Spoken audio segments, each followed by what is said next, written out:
이번 시간에는 과업 중심 모델의 계획 기법에 대해서 강의를 진행을 하도록 하겠습니다. 계획 기법을 진행하기 이전에 여러분들과 함께 계획 목표 및 과정에 대해서 한 번 더 복습을 하고 이후 시간 계획 기법의 강의를 진행을 하도록 하겠습니다. 자, 계획 목표 및 과정입니다. 계획 목표는 경험적인 연구와 통합적인 연구와 클라이언트가 인식한 문제에 대한 초점과 그리고 체계 상황, 계획적인 단기성, 그리고 협조적인 관계, 그리고 구조화, 그리고 문제 해결 행동에 대한 과업이 있겠습니다. 그래서 조금 더 상세하게 살펴보면 경험적인 연구는 클라이언트의 체계에 대한 가정과 개념은 사례 자료에 기반을 두는 것입니다. 클라이언트의 체계에 대한 가정과 개념은 사례 자료에 기반을 두는 것이며 차정 및 과정, 성과에 대한 자료는 각 사례마다 체계적으로 수립이 되며 조사 연구에 관한 지속적인 프로그램이 모델을 발전시키기 위해서 사용이 되었습니다. 통합적인 이론에 대해서 살펴보면 다양한 접근 방법으로서 문제 해결을 하고 인지행동적이고 구조적인 접근 방법 등으로부터 경험적으로 이끌어진 사회복지의 이론과 방법 중에서 선택적으로 사용을 하는 것입니다. 그리고 클라이언트가 인식한 문제에 대한 초점으로는 클라이언트가 관심을 갖고 있는 것으로서 그가 명확하게 인식하고 있는 이혼, 또 자녀폭력, 치매 등 특정 문제에 서비스에 초점을 두고 사회복지 실천 개입을 하는 것을 클라이언트가 인식한 문제에 대한 초점의 개입이라고 보시면 되겠습니다. 그리고 체계 상황입니다. 클라이언트 문제는 가족이나 집단, 공동체 조직 등 다양한 체계의 상황에서 발생하게 됩니다. 그리고 상황의 변화는 문제 해결 또는 문제의 재발 방지를 위해서 필요하게 됩니다. 그리고 계획된 단기성입니다. 과업 중심의 서비스는 일반적으로 단기로 설계가 되고 이러한 단기성은 상당한 양의 조사 연구를 바탕으로 결정이 된 것입니다. 그리고 이제 협조적인 관계는 클라이언트와 사회복지사의 관계는 보호가 아닌 협조적인 관계로서 자 여기서는 클라이언트와 사회복지사의 관계는 보호가 아니라 협조적인 관계로서 함께 문제 해결에 노력하는 것입니다.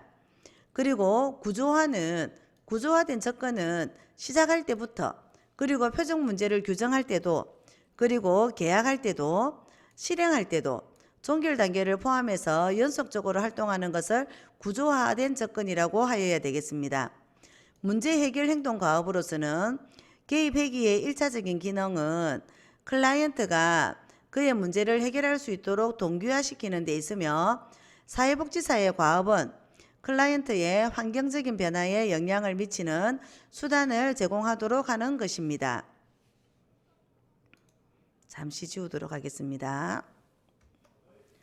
그리고 이제 개입 과정으로서는 시작과 그리고 1단계, 2단계, 그리고 3단계, 4단계가 있겠습니다.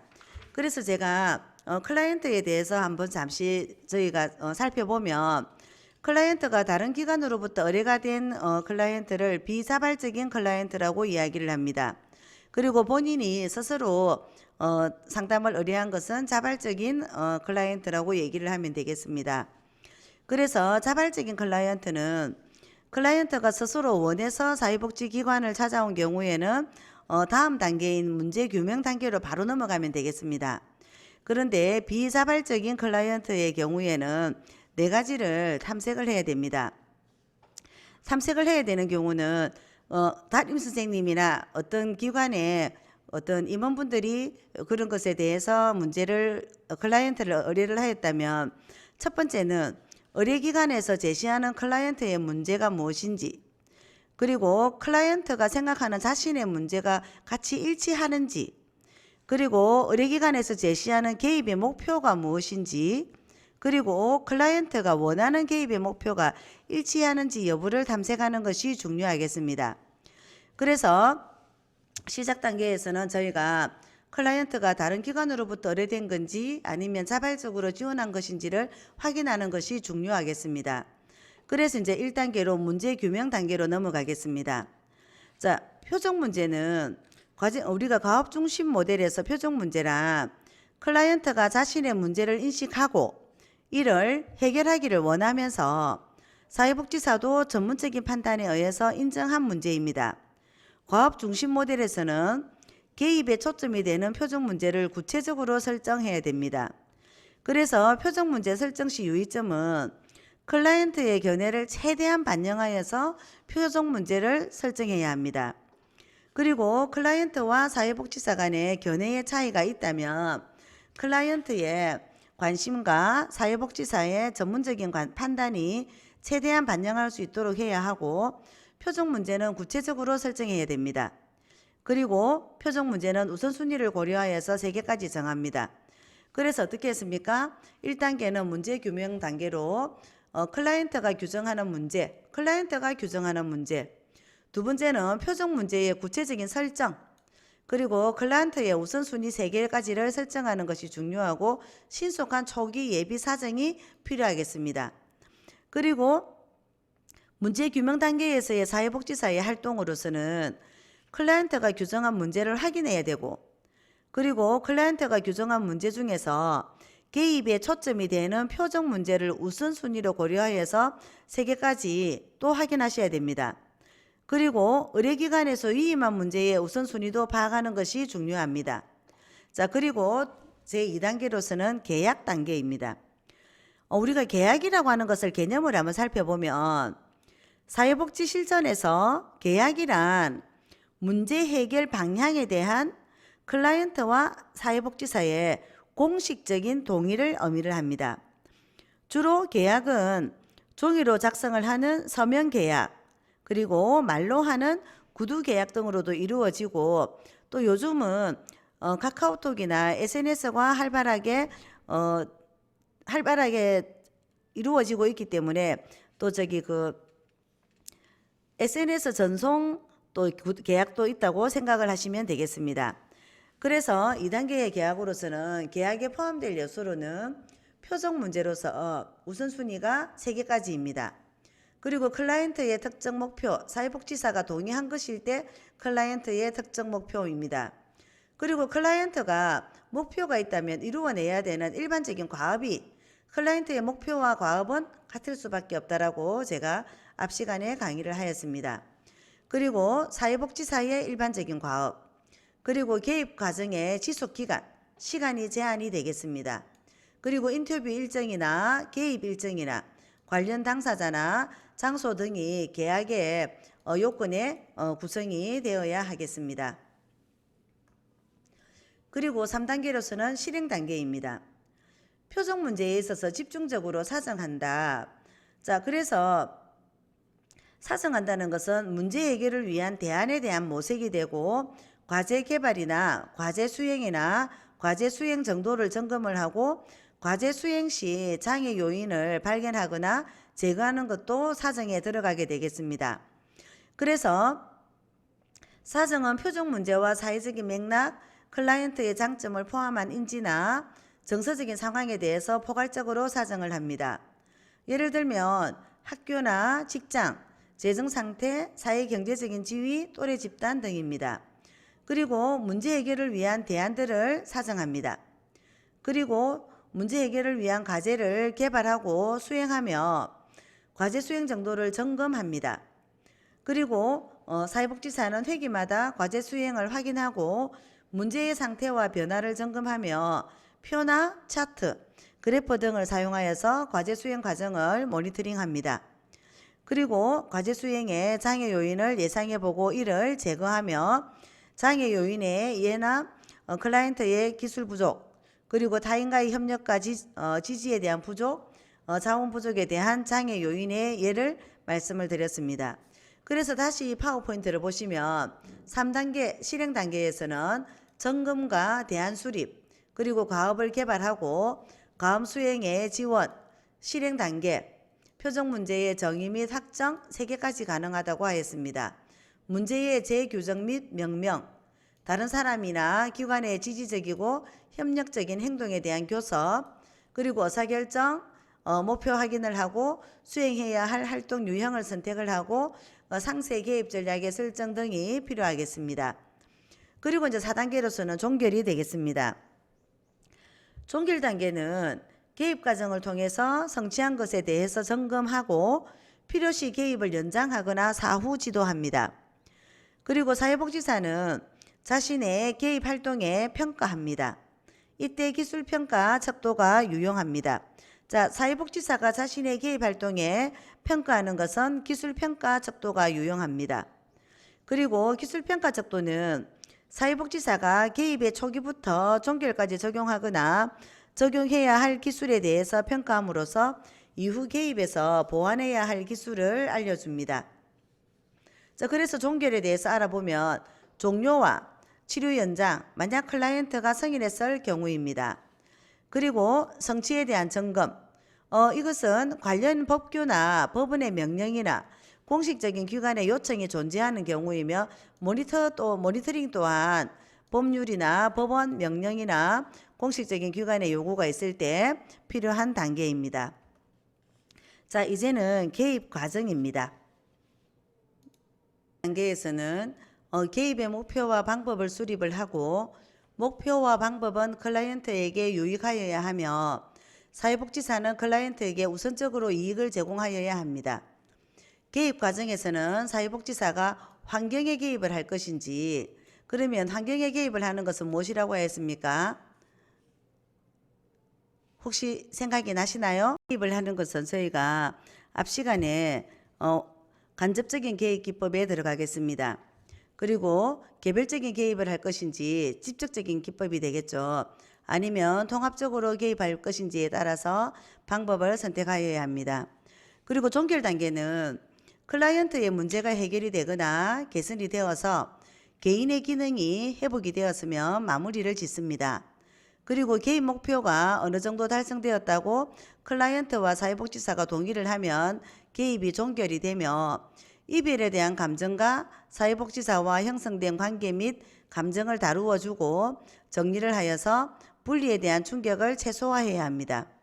종결 이후에 사후 관리를 통해서 클라이언트의 적응 상태를, 현재의 적응 상태를 점검해야 합니다.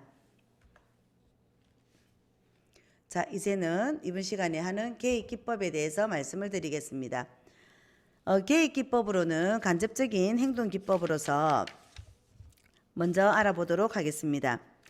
자, 클라이언트의 개인적인 문제는 그를 둘러싼 가족이나 친구, 지역 주민, 조직 등 상황이나 환경 체계 간 상호작용에 문제가 있을 경우도 있고 영향을 받을 때도 있습니다. 이러한 여러 체계의 변화를 위해서 사회복지 실천에서는 간접적인 행동변화 기법을 적용하게 됩니다. 간접적 행동변화 기법으로는 의사소통 기술과 탐색, 구조화, 상황 분석 등이 있습니다.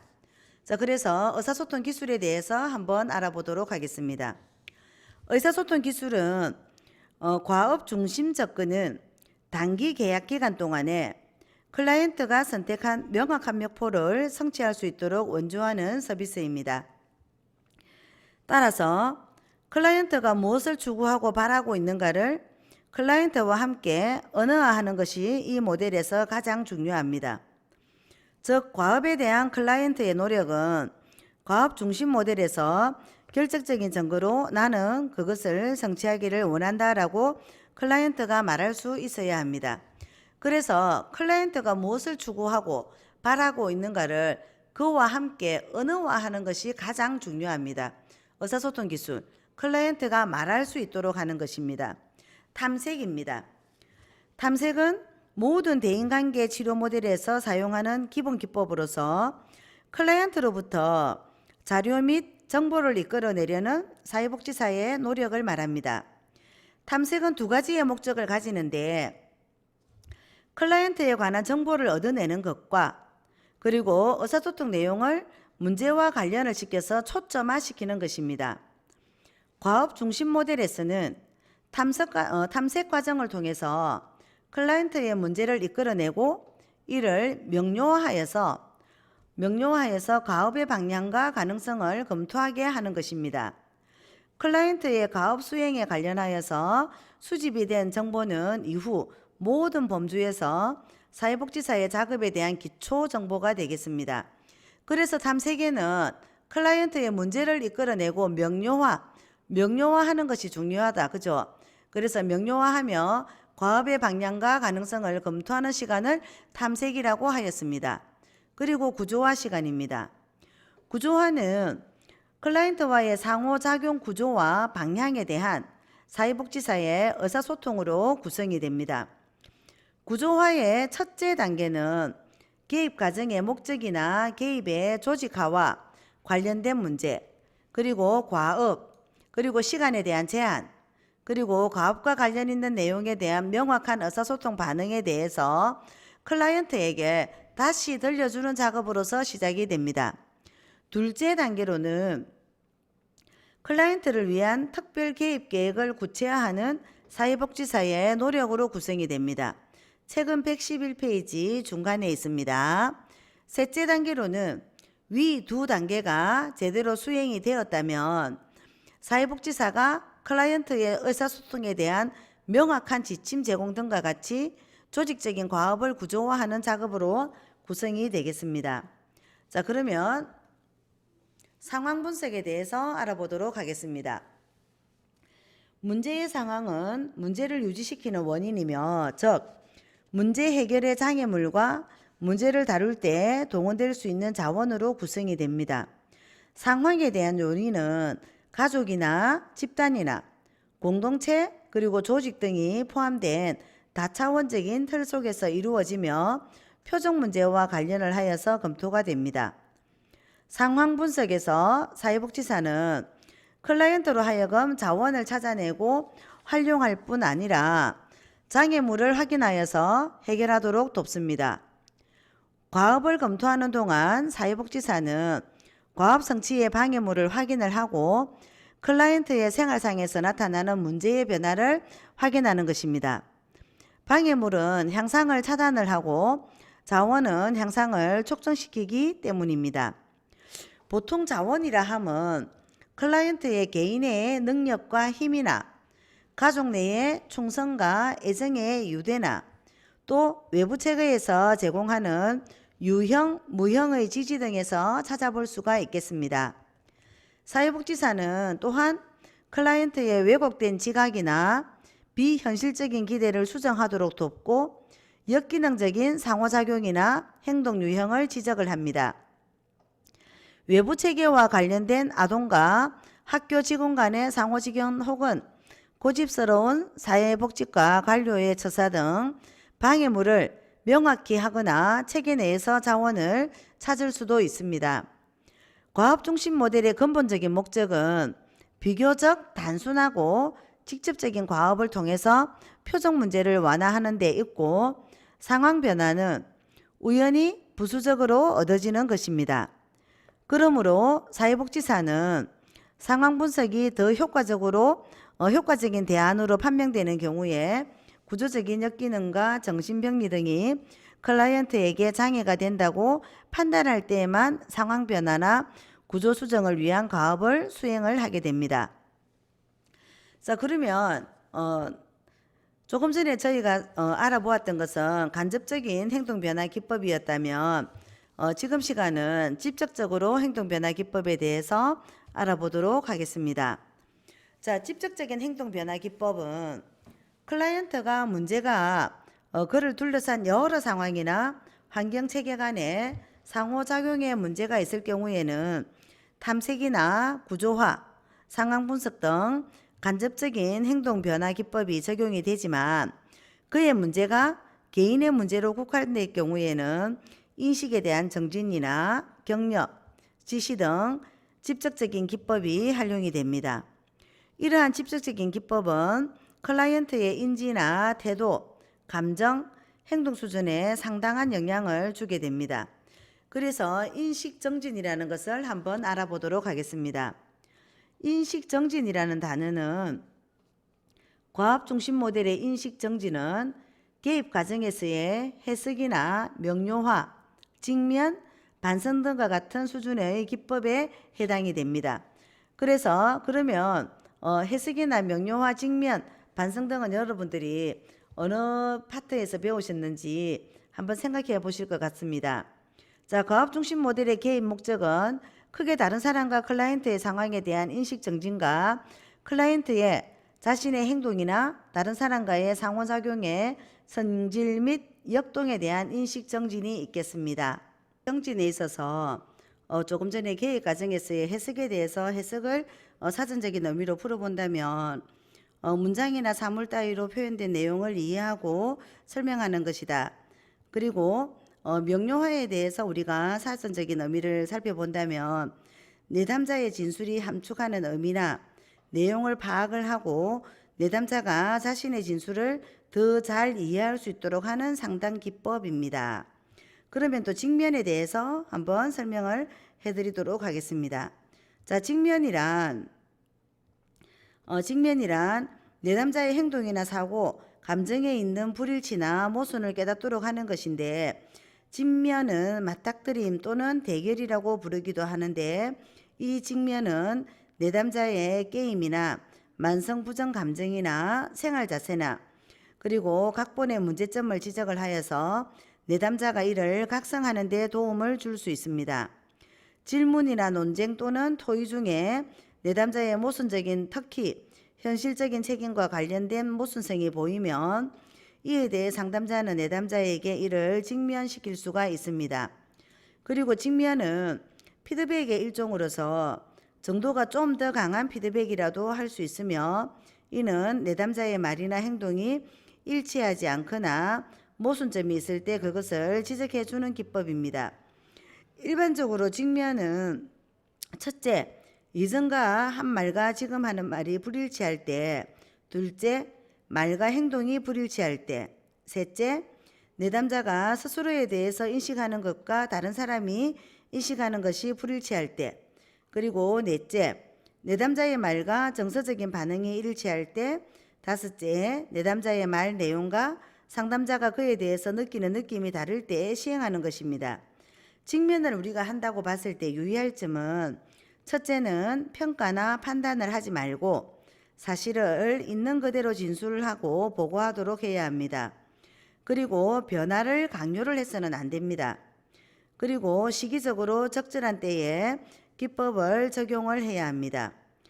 상담자는 내담자가 겪는 실존적인 불안이나 실존적인 공허감이 그의 궁극적인 관심사와 관련되어 있다는 전제에서 그 문제를 진솔하게 직면할 수 있도록 하는 것으로 격려해야 합니다. 그래서 직면은 다양한 이제 그 치료 방법에서 나오기도 있습니다. 그래서 우리 실제로 지금 과업 중심 모델에서도 직면이라는 인식 정진이 나왔습니다. 자, 그리고 이제 격려입니다. 클라이언트가 세운 계획이나 실행하려는 계획, 그리고 수행한 계획에 대해서 찬성을 표하거나 긍정적인 반응을 표현하는 것을 말을 합니다. 격려는 진솔하고 정성된 마음으로 표현을 해야 되며, 어떤 행동이 격려를 받아야 좋은가, 어떻게 격려하는 것이 좋은가 등의 유의를 하여서 사용을 하여야 합니다. 그래서 때로는 격려라고 하는 것이 잘못 전달하게 되면 그 사람을 비꼬는 듯한 그런 어떤 이제 언어나 행동으로 비춰줄 수 있기 때문에 격려를 할 때 유의를 해야 된다는 것을 말씀을 드리겠습니다. 그리고 지시입니다. 직접적인 행동 변화의 기법으로서 지시는 클라이언트의 의존성을 조장할 우려가 있기 때문에 무차별적으로 이유 없이 제공을 해서는 안 됩니다.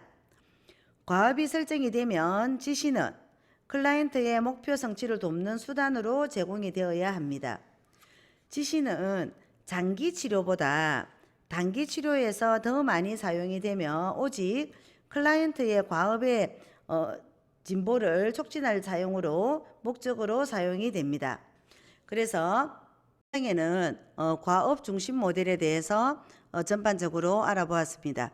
그러면 마무리를 하는 단계로 한번 알아보도록 하겠습니다. 과업 중심 모델의 뿌리는 1960년대 초반에 뉴욕 지역 사회 서비스 조직에서 개발된 정신역동 단기 모델에서 찾을 수가 있겠습니다. 그래서 어떤 특정한 이론이나 개입 방법을 주장하지 않고 일반 체계 이론이나 의사소통 이론, 인지이론, 학습이론의 기본 원칙을 통합하는 절충주의적인 접근을 시도하고 있다는 것입니다. 그리고 세 번째 보시면 시간 제한적인 단기 치료이며 클라이언트와 사회복지사가 표면적으로 계약한 구체적인 문제를 해결하는 데 개입에 초점을 두었다라는 것입니다. 그리고 이제 표적 문제로서는 대인관계의 갈등, 사회적 관계에 대한 불만, 조직체, 역할 수행생의 어려움, 사회적 변천에 따르는 문제, 정서적 고통, 자원의 부족이 있고 과업으로서는 일반적인 과업과 조작적인 과업과 과업의 다른 유형 등을 살펴보았습니다. 그리고 이제 개인 목표로는 경험적인 연구와 통합적인 이론, 클라이언트가 인식한 문제에 대한 초점을 맞춘다라는 것과 체계 상황, 클라이언트 문제는 가족, 집단, 공동체, 조직 등 다양한 체계의 상황에서 발생하고 상황의 변화는 문제 해결 또는 문제의 재발 방지를 위해서도 필요하다고 하였습니다. 그리고 계획된 단기성, 협조적인 관계, 구조화, 문제 해결 행동 과업 등이 있었으며 개입 과정으로서는 첫 번째는 시작이며 두 번째는 제1단계, 제2단계 문제 규명, 2단계는 계약, 3단계는 실행, 4단계는 종결해서 이렇게 개입 과정이 되며 그리고 개입 단계, 종결 단계까지 마무리를 하였습니다. 간접적으로 우리가 행동 변화를 위한 기법으로는 의사소통 기술이 중요하였었고 탐색하는 것 중요했었고 구조화하는 것 중요하였습니다. 그리고 상황에 대한 분석까지는 간접적인 행동 변화 기법이었다면 직접적인 행동 변화 기법으로는 인식에 대한 정진, 격려, 지시 등이 있었습니다. 자, 여러분들 과업 중심 모델에 대해서 강의를 들으신다고 수고 많으셨습니다. 자, 오늘 강의를 마치도록 하겠습니다. 수고하셨습니다.